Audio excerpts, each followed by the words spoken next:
Okay, good morning and welcome to a regular meeting of panel utility commissioners and staff of the Public Utilities Regulatory Authority, held today, Wednesday, August 4th at 10 a.m. by remote teleconference. My name is Chairman Marissa Gillette, and I'm joined virtually today by my colleagues, the Vice Chairman Jack Pekoski and Commissioner Michael Karen. We have a regular calendar and a consent calendar in front of us. Turn to the first item on today's regular calendar. Docket number 130117 and 130117 REO1 regarding the application of Birch Communications for telecom CPCN expansion. So I'll present the decision for the panel's consideration. This is a voluntary request to revoke the CPCN of Birch Communications. In the decision dated April 3rd, 2013 and docket number 130117, the application of Birch Communications for a telecom CPCN, the Public Utilities Regulatory Authority granted Birch's request to operate as a reseller of local exchange and long-distance services within Connecticut and issued the company a Certificate of Public Convenience and Necessity, also known as a CPCN. By decision dated January 15th, 2014, in the reopener docket, the authority granted Birch's request to expand its CPCN to provide facilities-based telecommunication services in Connecticut. In 2015, the company notified PURA that Birch was transferred to Birch Communications of the Northeast, a wholly owned indirect subsidiary of Lingo.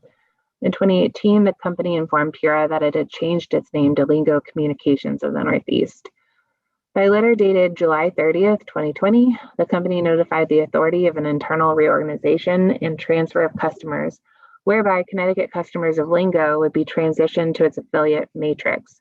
It was also certified to provision telecommunication services in Connecticut. Connecticut customers were not impacted by this reorganization.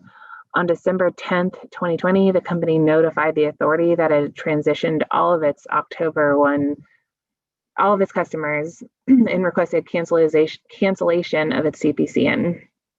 On July 12th, 2021, under Section 16-247G, subsection G of the General Statutes of Connecticut, the authority issued its proposed reopening and final decision to consider the company's request to cancel its CPCN. Although the company voluntarily requested relinquishment of its license, the authority was statutorily obligated to allow 20 days to offer the company the right to a hearing. No hearing was requested, and therefore I'm recommending that the proposed reopening and final become a final decision, and that the company's CPCN be revoked effective of the date of the final decision. So I'd take a motion to approve today's decision. I move adoption.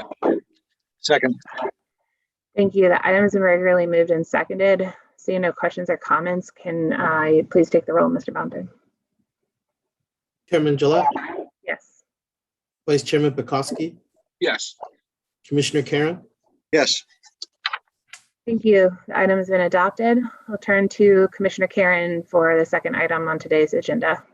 Thank you, Madam Chairman. Madam Chairman, before you, item number 2 is docket number 21-02-22, the application of Selco Partnership doing business as Verizon for approval of a construction plan to install wireless facilities within certain public rights of way in East Hartford, Burnham 360 ACT.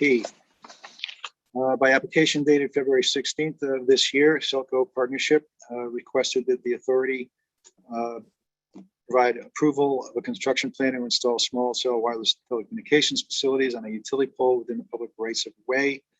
The pole is number 2516 and is located in public right of way adjacent to 44 Tiffany Road in East Hartford.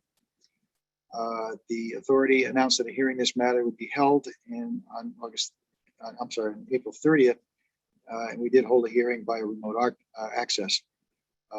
Proposed final decision had been issued in this matter. All parties to the proceeding were given the opportunity to file written exception and present oral arguments concerning the proposed final decision.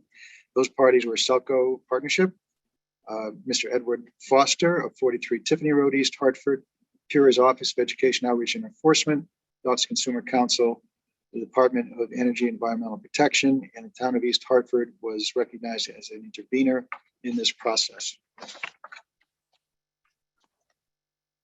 The record demonstrates that Selco requires additional coverage and capacity in the vicinity of 43 Tiffany Road in East Hartford. The record further demonstrates that Selco reasonably selected pole number 2516 as an optimal location for the facility to serve the area. The authority has considered the objections raised by Mr. Foster concerning maximum permissible emissions of the facility. However, the authority finds that the RF emissions from this facility will comply with applicable with federal regulations. Consequently, the authority finds that public convenience and necessity require the authority to authorize the facility in accordance with Connecticut General Statute 16-234, parens F, notwithstanding Mr. Foster's objections.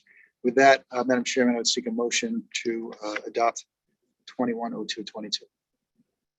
So moved. Second. Any questions or comments? Seeing none, let's call the roll. Commissioner Karen, Yes. Chairman Gillette, Yes. Vice Chairman Bukowski, Yes. Thank you. Motion passes. Madam Chairman, that completes part A of our agenda.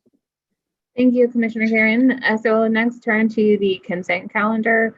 We have 9 items on today's consent calendar, and I would seek a motion to adopt.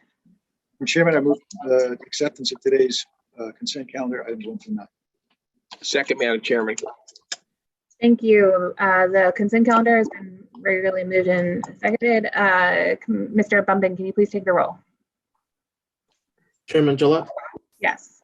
Vice Chairman Bukowski, Yes. Commissioner Karen, Yes. Thank you. The consent calendar has been adopted in full. With that, we have reached the end of today's agenda. We will adjourn and reconvene for a regular meeting of PURA next Wednesday, August 11th at 10 a.m., also by remote teleconference. Thank you. Have a great day.